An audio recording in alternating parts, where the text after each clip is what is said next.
લોકસભાની ચૂંટણીને હવે આંગળીના વેઢે ગણાય તેટલા દિવસ બાકી રહ્યા છે ત્યારે અરવલ્લી સાબરકાંઠા લોકસભા ભાજપના ઉમેદવાર શોભના બારૈયા ગામડે ગામડે નીકળીને પ્રચાર પ્રસાર શરૂ કર્યો છે। જી હા, લોકસભાની ચૂંટણી નજીક આવી રહી છે। આગામી 7 મેના રોજ લોકસભાની ચૂંટણી યોજાનાર છે, જેને લઈને આજે મોડાસા કમલમ ખાતે પ્રેસ કોન્ફરન્સ કરવામાં આવી હતી। મોદી સરકારના 10 વિકાસલક્ષી કામોને લઈને ભાજપ ગુજરાતમાં 26 સીટો પર વિજય મેળવશે। શોભના બારૈયાએ દાવો કર્યો હતો કે તેઓને મતદારોનું ભારે સમર્થન મળી રહ્યું છે। મતદારો વધુમાં વધુ મતદાન કરી જંગી બહુમતી જીતાડશે તેવું તેઓએ જણાવ્યું હતું। લોકસભાની ચૂંટણી 7મી મેના રોજ યોજાઈ રહી છે અને મારો અવિરત પ્રવાસ ચાલુ છે। પ્રચાર અર્થે નીકળી છું ત્યારે જંગી સમર્થન મને સૌ કાર્યકર્તાઓ અને જનતા તરફથી મતદારો તરફથી મળી રહ્યો છે। આગામી ચૂંટણી જ્યારે યોજાઈ રહી છે એમાં ભારેથી ભારે મતદાન થશે અને ભારતીય જનતા પાર્ટી વિજય થશે અને ગુજરાતમાં 26 બેઠકો ભારતીય જનતા પાર્ટી જીતશે।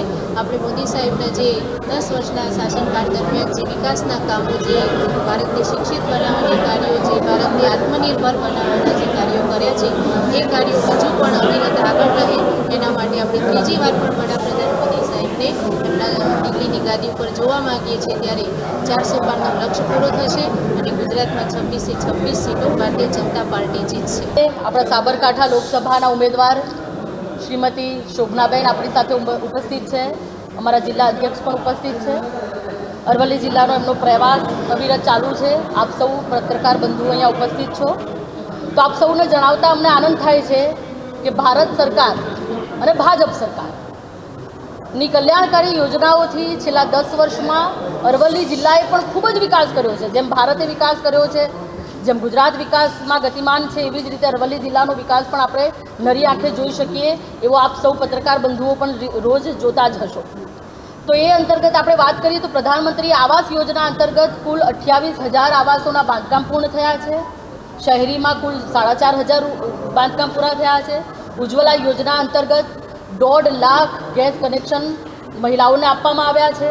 પીએમ સ્વનિધિ યોજના અંતર્ગત માત્ર અરવલ્લી જિલ્લામાં 4.1 કરોડની લોન ચૂકવવામાં આવી છે 3,000 લાભાર્થીઓને। પીએમ વિશ્વકર્મા યોજના અંતર્ગત અરવલ્લી જિલ્લાના 13,000 કારીગરોનું રજીસ્ટ્રેશન થઈ ગયું છે। પીએમ જનધન યોજના અંતર્ગત અરવલ્લી જિલ્લામાં કુલ 3,56,000 લાભાર્થીઓના બેંક ખાતા ખોલવામાં આવ્યા છે અને ગરીબ કલ્યાણ અન્ન યોજના અંતર્ગત 7.95 લાખ લોકોને, અરવલ્લી જિલ્લાના 7.95 લાખ લોકો મફત અનાજનો લાભ લઈ રહ્યા છે। અટલ પેન્શન યોજના અંતર્ગત અરવલ્લી જિલ્લાના કુલ 39,000 લાભાર્થીઓને લાભ મળી રહ્યો છે અને કિસાન સન્માન નિધિના અત્યાર સુધીના 15 હપ્તાઓ 1,96,440 ખેડૂતો અરવલ્લી જિલ્લાના છે કે જેમને 456.20 કરોડ સીધા એમના ખાતામાં જમા થયા છે। આવી અનેક યોજનાઓ આપણે જોઈએ છીએ। એવી જ રીતે આયુષ્યમાનમાં પણ 4,80,000 આયુષ્યમાન કાર્ડ અરવલ્લી જિલ્લાના આપણે ચાલુ લોકોને લાભ આયુષ્યમાનનો આપ્યો છે। પ્રવાસનની વાત કરીએ તો શામળાજી મંદિરનું પણ જે રીતે તમે જોઈએ છે કે ઘણા બધા કરોડ, એટલે કે 21 કરોડ, એના ત્યારબાદ બીજા 42 કરોડની ફાળવણી થઈ અને અત્યાર સુધી 35 કરોડનો ખર્ચ પણ કરી ચૂક્યો છે। શિક્ષણમાં મને જણાવતા ખૂબ આનંદ થાય છે કે ભાજપના શાસનમાં શિક્ષણમાં અરવલ્લી જિલ્લામાં સ્કૂલ ઓફ એક્સલન્સ અંતર્ગત 405 શાળાઓમાં 1296 સ્માર્ટ ક્લાસ ફાળવવામાં આવ્યા છે, જેમાં 563.51 લાખ ખર્ચ કરવામાં આવ્યો છે, જેમાં 75,823 બાળકો લાભ લઈ રહ્યા છે। આવી જ રીતે સ્કૂલ ઓફ એક્સલન્સ અંતર્ગત 341 શાળાઓમાં કોમ્પ્યુટર લેબ બનાવવામાં આવી છે, જેનો ખર્ચ 20.66 કરોડ છે અને એમાં લાભ લેતા બાળકો 74,695 છે।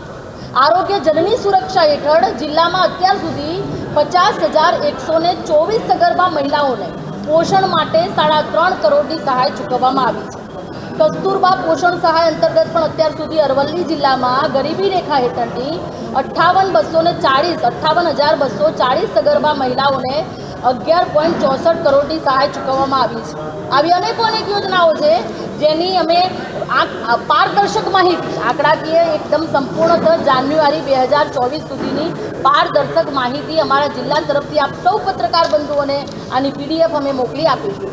તો અરવલ્લી જિલ્લાનો વિકાસ જે રીતે થઈ રહ્યો છે આપણે સૌ જોઈ રહ્યા છીએ અને આગામી પણ 10 વર્ષમાં ભારત જે ગતિમાન થઈ રહ્યું છે વિશ્વ ફલક ઉપર મોદી શાસનમાં આપણે પહોંચી રહ્યા છીએ તો આદરણીય વડાપ્રધાનના નેતૃત્વમાં ગુજરાત પણ આમ જ વિકાસશીલ રહેશે અને અરવલ્લી જિલ્લાનો પણ વિકાસ આમ જ અવિરત ચાલુ રહેશે. આપ સૌના અને પ્રજાના આશીર્વાદ અમને મળશે. અમારા ઉમેદવાર શ્રીમતી શોભનાબેન પણ આ જ વિકાસની જે યાત્રા છે એમાં પણ કમળનું ફૂલ લઈને નીકળ્યા છે અને અમને સૌને વિશ્વાસ છે કે જંગી બહુમતીથી આપણા ઉમેદવાર શ્રીમતી શોભનાબેન આ જે ચુનાવ છે, આ ચૂંટણી છે એ જીતવાના છે.